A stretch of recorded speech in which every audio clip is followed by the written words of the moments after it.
Antarctica को देखकर बज़ाहिर तो यही लगता है कि यहाँ कुछ भी नहीं होगा, बस बर्फ है।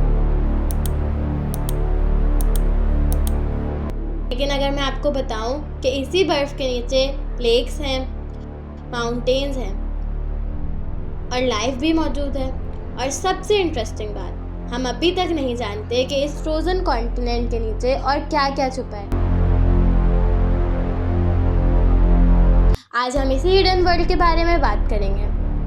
आप देख रहे हैं पास्ट एंड पॉसिबिलिटीज, जहां हम साइंस, हिस्ट्री और दुनिया के उन राजों को एक्सप्लोर करते हैं जो हमारी रियलिटी को देखने के नज़रिए बदल देते हैं। तो चलिए शुरू करते हैं अंटार्कटिका की उस दुनिया से जो हमें नज़र ही नहीं आती।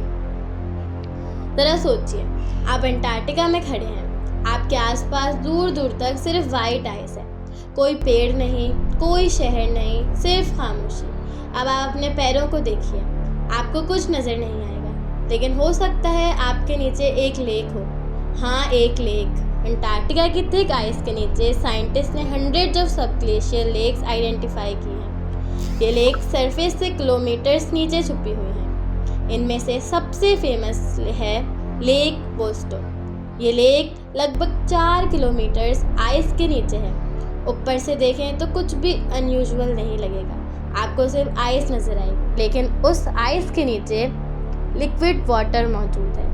और यहाँ एक इंटरेस्टिंग सवाल पैदा होता है, इतनी थिक आइस के नीचे पानी आखिर आया कैसे? इसका जवाब आइस के नीचे प्रेशर, जियोथर्मल हीट और दूसरे जियोलॉजिकल फैक्टर्स में छुपा है। और बात सिर्फ एक लेक की ही नहीं है, साइंटिस्ट ने अंटार्कटिका के नीचे इंटरकनेक्टेड वाटर सिस्टम्स भी डिस्कवर किए।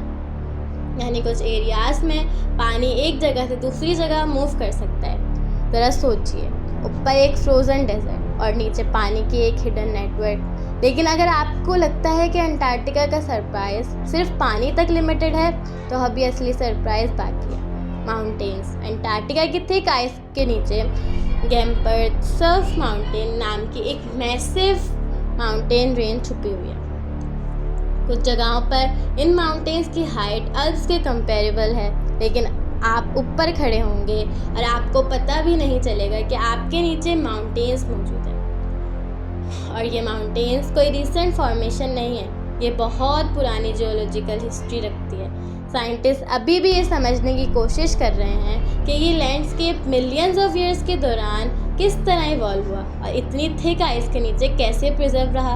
यानी जो अंटार्कटिका हमें ऊपर से एक फ्लैट वाइट कॉन्टिनेंट नज़र आता है, असल में उसके नीचे एक पूरी दुनिया छुपी हुई है। Lakes, water systems, mountain. लेकिन अब सवाल और इंटरेस्टिंग हो जाता है, क्या इस हिडन वर्ल्ड में लाइफ भी हो सकती है? और इसका जवाब हमें अंटार्कटिका की एक अजीब जगह देती है, ब्लड फॉल्स। टेलर ग्लेशियर के पास एक जगह है जिसे ब्लड फॉल्स कहा जाता है। नाम सुनकर ही अजीब लगता है ना? और जब आप इसकी तस्वीर देखें तो नाम बिल्कुल समझ आ जाता है। वाइट ग्लेशियर के बीच से डार्क रेड वाटर बाहर निकलता है। दूर से देखें तो बिल्कुल खून जैसा लगता है, लेकिन ऑब्वियसली ये ब्लड नहीं है। इस रेड कलर की वजह आयरन है। ग्लेशियर के नीचे से आने वाले सॉल्टी वाटर जब सरफेस पर एयर के कांटेक्ट में आते हैं तो आयरन ऑक्सीडाइज होता है, बेसिकली रस्ट की तरह, और पानी का कलर रेड हो जाता है। लेकिन ब्लड फॉल्स का सबसे इंटरेस्टिंग पार्ट इसका रेड कलर नहीं है, असली मिस्ट्री इसके अंदर है। साइंटिस्ट ने यहाँ माइक्रो ऑर्गेनिज्म के एविडेंस देखे हैं जो सनलाइट के बगैर सरवाइव कर सकते हैं। और ये बात काफ़ी इम्पॉर्टेंट है क्योंकि हम अक्सर लाइफ को सनलाइट से कांटेक्ट करते हैं। प्लांट सनलाइट से एनर्जी लेते हैं, फिर वो एनर्जी फूड चेन में आगे ट्रांसफ़र होती है। लेकिन यहाँ सनलाइट है ही नहीं, फिर भी कुछ माइक्रोब्स केमिकल रिएक्शन से एनर्जी हासिल कर सकते हैं। यानी लाइफ के लिए सनलाइट ही इकलौता ऑप्शन नहीं है। और इसी वजह से अंटार्कटिका साइंटिस्ट के लिए इतना इंटरेस्टिंग है, क्योंकि अगर लाइफ अर्थ के इतने एक्सट्रीम एनवायरनमेंट में सर्वाइव कर सकती है तो फिर दूसरे वर्ल्ड्स के बारे में हम क्या कह सकते हैं। यूरोप जैसे आइसी मून्स के नीचे लिक्विड वाटर होने का स्ट्रॉन्ग साइंस है। मार्स का सब सरफेस एनवायरनमेंट को भी साइंटिस्ट स्टडी कर रहे हैं। हो सकता है अंटार्कटिका हमें डायरेक्टली एलियन लाइफ ना दिखा रहा हो, लेकिन ये हमें एक इम्पॉर्टेंट चीज़ ज़रूर सिखा रहा है। लाइफ शायद हमारी सोच से कहीं ज़्यादा अडेप्टेबल है, लेकिन अंटार्कटिका की कहानी सिर्फ इस बात तक लिमिटेड नहीं है। कि यहाँ आज क्या छुपा हुआ है, क्योंकि अगर हम थोड़ा पीछे चलें तो हमें एक ऐसा अंटार्कटिका नज़र आता है जो आज के अंटार्कटिका से बिल्कुल डिफरेंट है। अंटार्कटिका का पास्ट। आज अगर आप अंटार्कटिका के नाम सुनते हैं तो दिमाग में क्या आता है? Ice, cold, snow.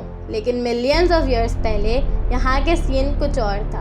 Around 90 millions years ago Antarctica के कुछ एरिया में फॉरेस्ट मौजूद थे। हाँ, फॉरेस्ट, ट्रीज थे, प्लांट्स थे और डायनासोर भी इस कॉन्टिनेंट पर रहते थे। साइंटिस्ट को फॉसिल्स, पॉलन और प्लांट्स रिमेन्स माइल जो हमें बताते हैं अंटार्कटिका के कुछ पार्ट उस वक्त काफ़ी वार्म और फॉरेस्टेड थे। तो फिर आज यहाँ इतनी आइस कहाँ से आ गई? यहाँ जियोलॉजी की स्टोरी शुरू होती है। अंटार्कटिका हमेशा से एग्जैक्टली इसी पोजीशन पर नहीं था। कॉन्टिनेंट स्लोली मूव करते थे। मिलियंस ऑफ ईयर्स के दौरान अंटार्कटिका की पोजीशन, ओशंस के सर्कुलेशन और एटमॉस्फेयर में चेंजेस आते रहे। क्लाइमेट धीरे धीरे कूलर होता गया और फिर मैसिव आइस शीट्स डेवलप होने लगी। ये चेंज एक दिन में नहीं हुआ, इसमें मिलियंस ऑफ ईयर्स लगे। और ये सोचना जेन्युइनली अमेजिंग है कि जिस जगह को हम आज दुनिया की सबसे कोल्ड और लाइफलेस स्पेसेस में से एक समझते हैं, कभी इसी जगह पर फॉरेस्ट थे। नेचर ने अंटार्कटिका को एक बार नहीं मल्टीपल टाइम चेंज होते देखा है। लेकिन अब अंटार्कटिका का पास्ट नहीं, हमारा फ्यूचर इम्पोर्टेंट है। अंटार्कटिका की आइस शीट्स में दुनिया की फ्रेश वाटर का रफली 60% लॉक है। सोचिए, दुनिया के फ्रेश वाटर का इतना बड़ा हिस्सा एक ही कॉन्टिनेंट में आइस की फॉर्म में बंद है। और इसीलिए अंटार्कटिका में जो कुछ हो रहा है वो सिर्फ अंटार्कटिका का प्रॉब्लम नहीं है। अगर वेस्ट अंटार्कटिक आइस शीट का बहुत बड़ा हिस्सा लूज़ होता है तो ग्लोबल सी लेवल्स में ड्रामेटिक इंक्रीज हो सकता है।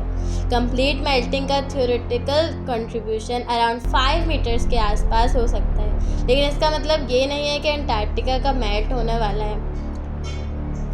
ऐसा नहीं है। प्रॉब्लम्स ये है कि आइस लॉस का process already scientist closely monitor कर रहे हैं। सैटेलाइट से, एयरक्राफ्ट से, ग्राउंड मेजरमेंट से साइंटिस्ट देख रहे हैं कि ग्लेशियर्स किस स्पीड से मूव कर रहे हैं, आइस कितनी रैपिडली लूज हो रही है और आइस के नीचे हिडन वाटर सिस्टम से मूवमेंट को किस तरह इन्फ्लुएंस करता है।